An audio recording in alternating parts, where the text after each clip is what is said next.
Vous avez donc compris que nous parlerons des paraboles. Alors, la parabole est un moyen de communication que seul Jésus a utilisé.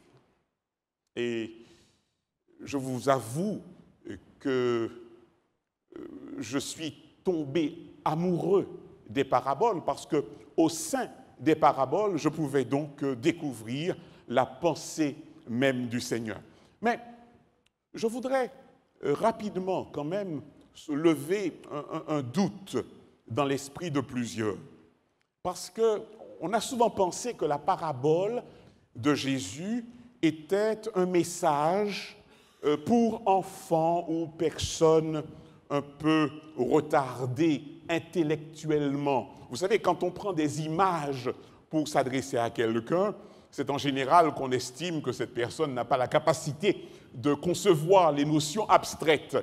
Et là, j'aimerais qu'ensemble, nous lisions un texte de la Bible.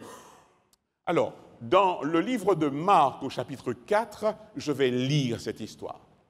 Lorsqu'il fut en particulier, ceux qui l'entouraient avec les 12 l'interrogèrent sur les paraboles. Il leur dit: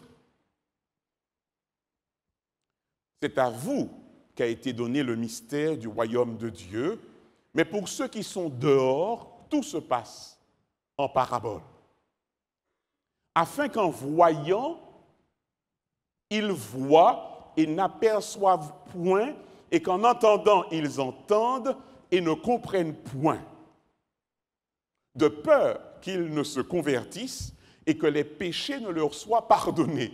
Le texte est quand même assez surprenant. Il leur dit encore: vous ne comprenez pas cette parabole. Comment donc comprendrez-vous toutes les paraboles? Mon sujet ce soir ne vise pas à clarifier cette déclaration, mais simplement à vous montrer que pour notre Seigneur Jésus-Christ, la parabole, elle va nécessiter une réflexion très approfondie. La parabole n'est pas à la portée de tous. Son vrai sens est réservé non pas à l'intellectuel, mais au croyant, à celui qui accepte d'ouvrir son cœur à la parole de Dieu. Je l'ai bien dit, Jésus entend nous faire découvrir à partir de ce soir le mystère de sa parole. Et nous commençons par une première parabole, c'est la parabole du semeur. 2 mots concernant le contexte. Jésus se retrouve en pleine campagne et considérant une scène de moisson, il s'adresse donc à une foule nombreuse massée autour de lui. Et nous allons tout de suite découvrir cette parabole. Il leur parla en parabole sur beaucoup de choses et il dit: un semeur sortit pour semer. Comme il semait, une partie de la semence tomba le long du chemin. Les oiseaux vinrent et la mangèrent. Une autre partie tomba dans les endroits pierreux où elle n'avait pas beaucoup de terre. Elle leva aussitôt parce qu'elle ne trouva pas un sol profond.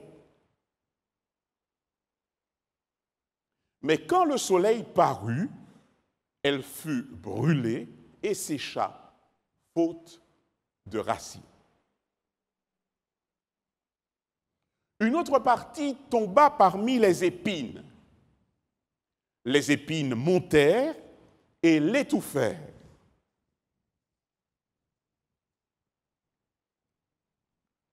Une autre partie tomba dans la bonne terre. Elle donna du fruit, un grain 100, un autre 60, un autre 30. Que celui qui a des oreilles pour entendre, entende. Les disciples s'approchèrent et lui dirent: pourquoi leur parles-tu en parabole?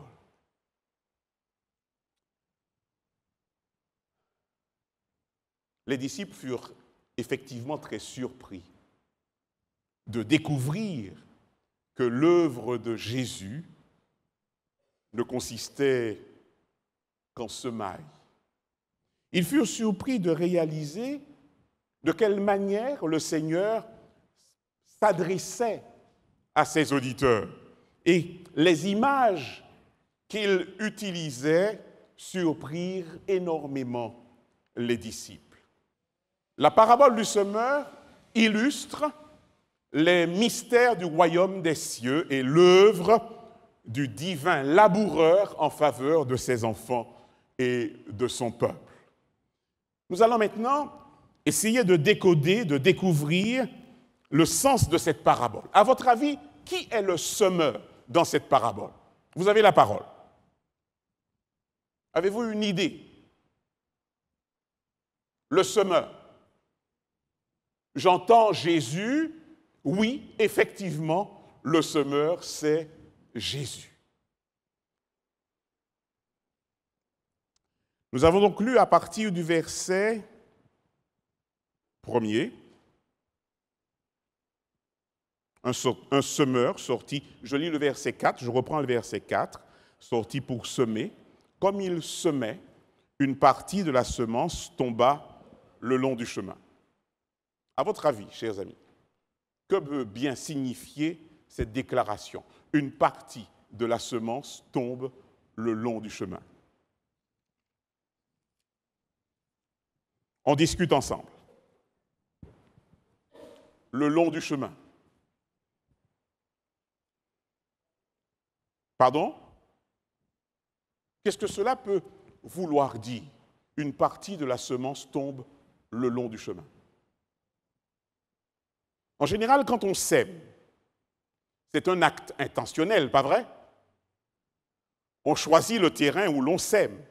Mais là, une partie de la semence tombe le long du chemin. Qu'est-ce que cela signifie?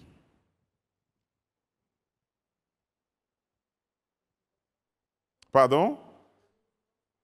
Alors, regardons dans le livre de Marc, Matthieu, Marc, chapitre 4.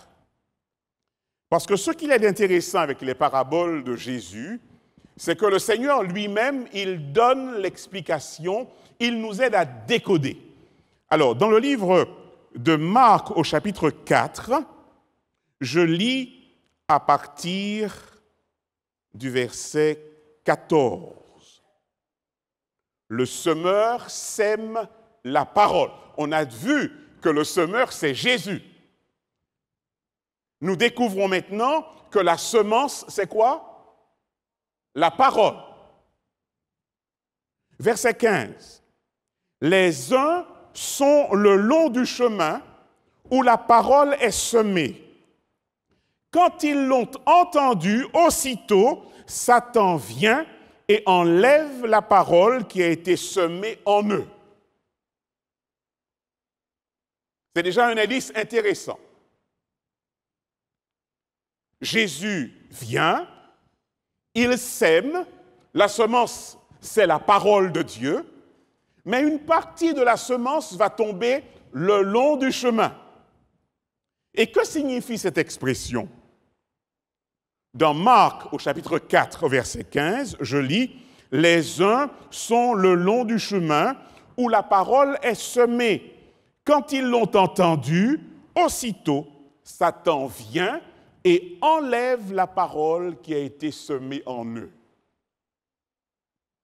Donc, le long du chemin, lorsque la parole tombe le long du chemin, l'ennemi accomplit un acte tout à fait particulier. Il vient et il va quoi faire? Il va enlever la parole. Alors, comment fait-il? Comment fait-il? Comment peut-il faire cela? Comment peut-il enlever la parole qui a été semée?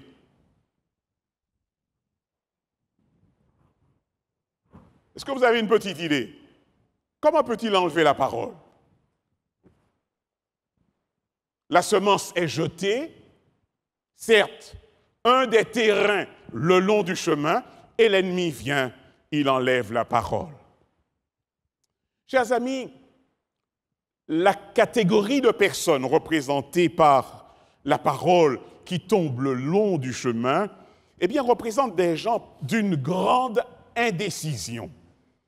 Des gens qui ne sont pas véritablement affermis dans leurs convictions et qui peuvent être à tout moment, qui peuvent vaciller à tout moment, et c'est le travail qu'accomplit l'ennemi. Quand la Bible ici parle de l'ennemi, savez-vous de qui il est question? Satan, l'adversaire.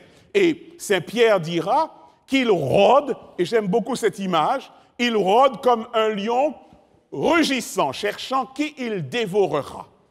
Donc, cette parabole est intéressante dans le sens où elle nous renseigne sur plusieurs choses. Premièrement, Jésus vient dans ce monde et sa mission, elle est tout à fait unique en son genre. Son but, c'est de semer. Qu'est-ce qu'il sème? La parole de Dieu, la bonne nouvelle, l'évangile. Mais cette bonne nouvelle, elle tombe dans plusieurs types de terrains. On l'a vu dans Matthieu chapitre 13, revenons dans Matthieu, il était dit, comme il semait, une semence tomba le long du chemin, les oiseaux vinrent et la mangeaient. Nous savons qui manipule ces oiseaux qui viennent et qui mangent la semence.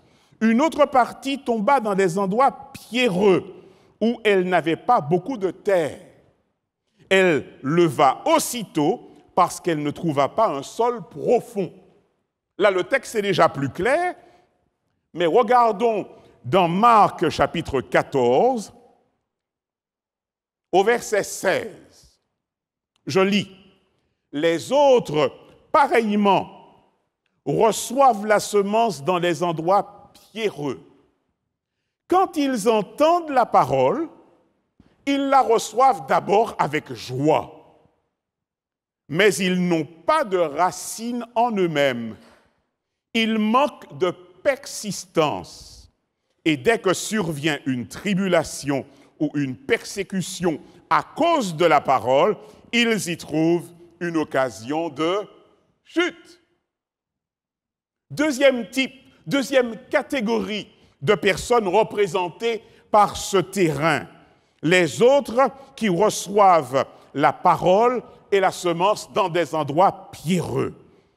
Eh bien, ce terrain représente une catégorie de personnes qui entendent la parole, qui la reçoivent immédiatement, mais faute de racines, manquant de persistance, dès que survient une épreuve et une tribulation, que font ces gens?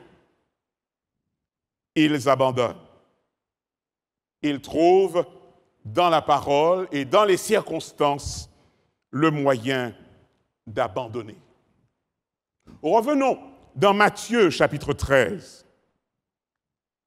Nous avons un premier terrain le long du chemin. La semence tombe deuxièmement dans des endroits pierreux.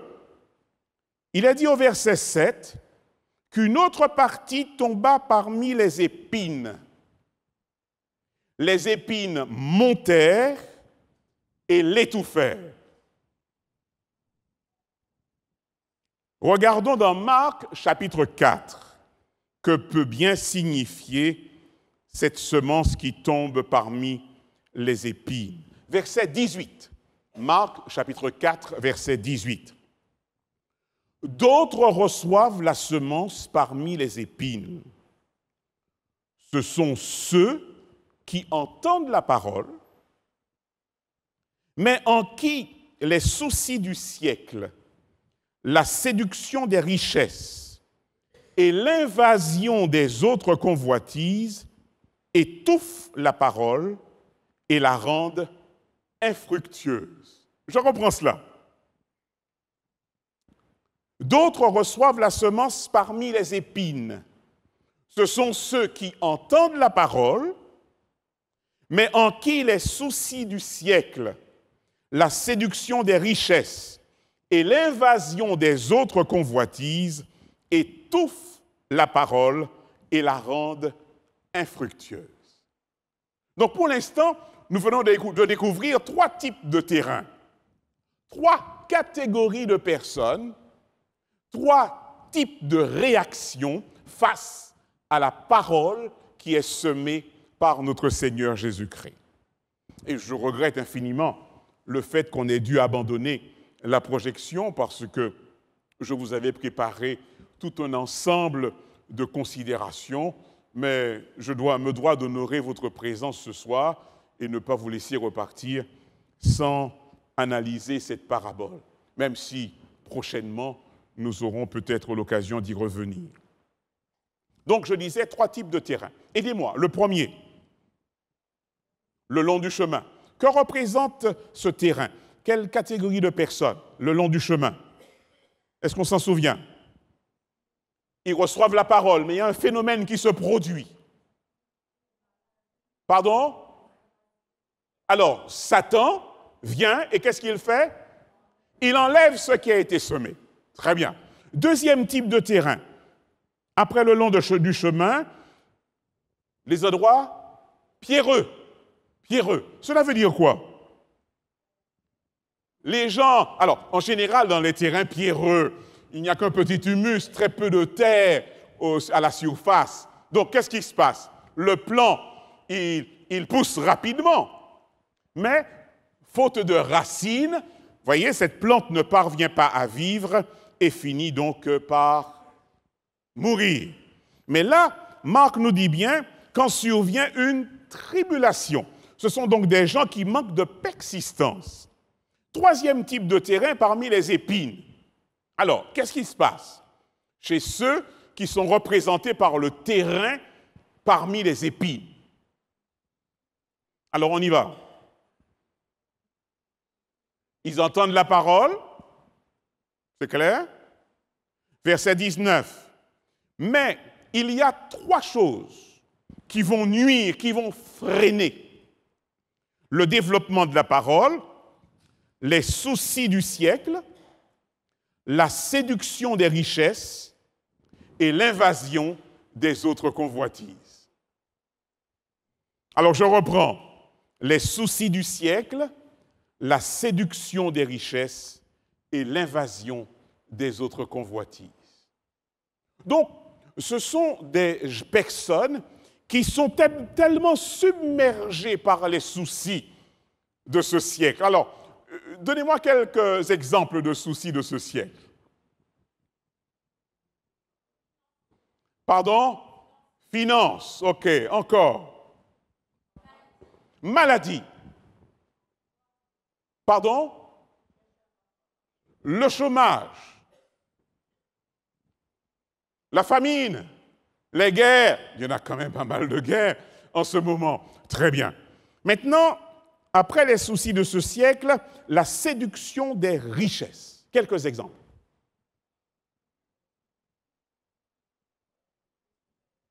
Séduction des richesses. Travailler plus pour gagner plus. Oui. Il y a un mot qui me vient à l'esprit, la convoitise. Vous voyez, ça c'est vraiment la plaie. Bon, j'ai ma 2 chevaux, mais comme lui, il roule en BMW, je tiens moi aussi à avoir la BMW. OK? Et puis enfin, l'invasion des autres convoitises. Vous sentez bien le mot et de quelle manière l'auteur de la Bible là insiste. L'invasion. C'est-à-dire que nous sommes constamment envahis. Et regardez simplement les nouvelles à la télévision ou écoutez-les à la radio, vous verrez que par vagues successives, eh bien, les convoitises envahissent. Alors, que font ces 3 phénomènes sur la semence? C'est important. Que font ces 3 phénomènes sur la semence? Les soucis du ciel, la séduction des richesses et l'invasion des autres convoitises. Qu'est-ce que ces 3 éléments finissent par faire sur la semence? Il y a un mot, je l'ai entendu à droite, étouffe. Étouffe la parole et la rende infructueuse. Étouffe la parole et la rende infructueuse. Chers amis, il me semble important pour nous qui vivons aujourd'hui de bien comprendre de quelle manière nous réagissons. D'ailleurs, probablement en découvrant ces 4 types de terrains, nous en avons déjà vu 3, vous vous découvrirez vous-même, vous vous reconnaîtrez vous-même. De toute façon, l'espèce humaine est représentée là par ces 4 terrains.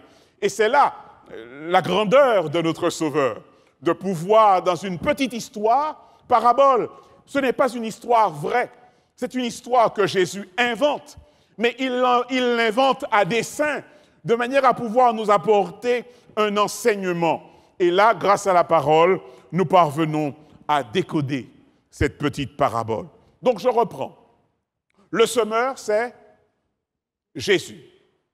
Le semeur est sorti pour semer. Il sème quoi? La parole de Dieu. Mais cette semence, elle tombe dans 4 terrains différents. 4 types de terrains. 4 types de terrains sont concernés par cette semence. Quel est le premier type? Pardon? Le long du chemin. Alors, ce terrain le long du chemin représente quelle catégorie de personnes? Pardon? Ils entendent, mais ils ne font pas attention. Pardon? Indécis. Il y a un détail intéressant où l'ennemi intervient. Qu'est-ce qu'il fait, l'ennemi, dans ce cas-là? Et c'est probablement à cause de l'indécision, tu as raison. L'ennemi, il vient et il enlève ce qui a été semé. Alors, vous nous faites l'honneur d'être là, et j'espère que nous reviendrons encore demain soir encore plus nombreux et que nous aurons réglé ce problème de technique. Mais, une fois rentrés à la maison, si, après avoir entendu la parole, vous manquez de persistance, de conviction, eh bien, sachez que l'ennemi viendra et il enlèvera ce que le Seigneur aura semé. Deuxième type de terrain. Dans les endroits pierreux. Alors, ce terrain représente une catégorie de personnes qui fait quoi? Pas de racines. Pas de racines. Donc ça démarre rapidement, mais quand viennent les difficultés, elles abandonnent. Troisième type de terrain, parmi les épines. Et je pense que le Seigneur n'utilise pas cette image sans une arrière-pensée. Parmi les épines, qu'est-ce qui se passe? Parmi ceux représentés par le terrain, la semence parmi les épines. Alors, 3 phénomènes. Les soucis du siècle, la séduction des richesses et l'invasion des autres convoitises. Alors, il y a un verbe qu'il nous faut retenir. Que font ces 3 phénomènes? Que font ces 3 réalités sur celui qui entend la parole? Ils étouffent la parole. Nous revenons dans Matthieu, chapitre 13, où nous avons la parabole, où nous avons lu la parabole. Nous étions au verset 7, lisons maintenant le verset 8. Une autre partie tomba dans la bonne terre. Elle donna du fruit, un grain 100, un autre 60, un autre 30. Que celui qui a des oreilles pour entendre, entende. 4 terrains. Le terrain appelé la bonne terre, à votre avis, représente quelle catégorie de personnes? Pardon? Vous dites? Les croyants. Les croyants. Y a-t-il d'autres réponses? La bonne terre. Ceux qui écoutent et qui pratiquent. Une autre position. Alors, oui, ceux qui sont honnêtes. Alors, regardons dans Marc, chapitre 4. Nous avons là une définition particulièrement intéressante. il est dit que d'autres reçoivent la semence dans la bonne terre. Ce sont ceux qui entendent la parole, la reçoivent et portent du fruit. 30, 60 et 100 pour un. Alors je reprends. Ce sont ceux qui entendent la parole, la reçoivent et portent du fruit. 30, 60 et 100 pour un. Amis qui m'écoutez ce soir, moi je rends grâce à Dieu parce que, en peu de temps, et à travers cette petite histoire, il nous renseigne sur notre état. Vous vous reconnaissez certainement à travers ces 4 terrains. Il n'y en a pas 5. Nous sommes tous concernés par ces 4 terrains. Mais il n'y a qu'un seul qui porte du fruit. Alors vous avez certainement noté 30, 60 et 100 pour un. Il n'est pas dit que ceux représentés par la bonne terre porteront tous le même nombre de fruits. Chacun le fera en fonction de sa capacité, en fonction des dons qu'il aura reçus. Mais une chose est certaine, celui qui reçoit la parole, alors non, je veux rester dans l'ordre, celui qui entend la parole, deuxièmement, la reçoit et enfin porte du fruit, eh bien, celui-là pourra, grâce à l'aide du semeur, porter du fruit 30, 60 et 100 pour un. Ma question ce soir sera très simple. Mais j'ai envie de vous poser la question ce soir. Lequel des 4 terrains aimeriez-vous être ce soir? Pardon? Le dernier, la bonne terre. Moi, je reste persuadé que c'est ce que nous souhaitons tous. Mais je dois vous avertir, le combat n'est pas gagné d'avance. La lutte, elle est difficile.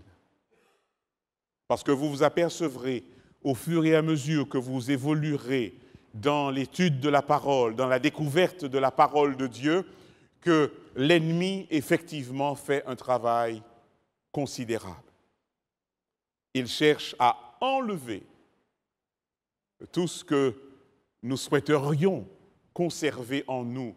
Il souhaite modifier les engagements et les décisions que nous pourrions prendre. La lutte, elle sera capitale parce que lorsque la semence est jetée, il peut, sur notre terrain, ne pas y avoir suffisamment de terre. Et alors, nous serons, comme on dit, tout chaud, tout flamme, et les premières tribulations qui arrivent, eh bien, font que notre flamme s'éteigne. Le monde comporte lui aussi de graves tentations. La convoitise de ce monde assaille l'homme et l'être humain d'une manière quasi quotidienne.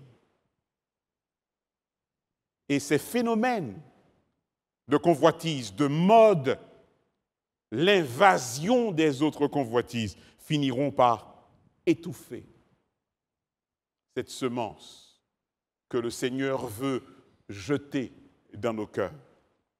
Et définitivement, c'est la bonne terre. Nous avons besoin de cette bonne terre.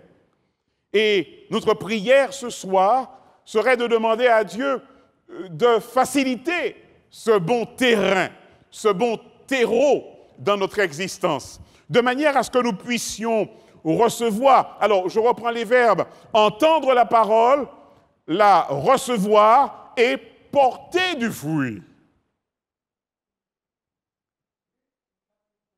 Oui, tu proposes Luc chapitre 8, verset 15.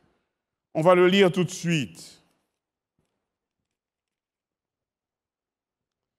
Ce qui est tombé, merci beaucoup, ce qui est tombé dans la bonne terre, ce sont ceux qui, ayant entendu la parole avec un cœur honnête et bon, la retiennent et portent du fruit avec persévérance. C'est encore un autre auteur qui développe la même parabole et qui apporte ici une précision. Et je comprends pourquoi tu disais, il y a un instant, tu utilisais le mot honnête, celui qui est d'un cœur ouvert et honnête devant Dieu. Amis qui m'écoutez ce soir, l'heure est venue pour nous d'arrêter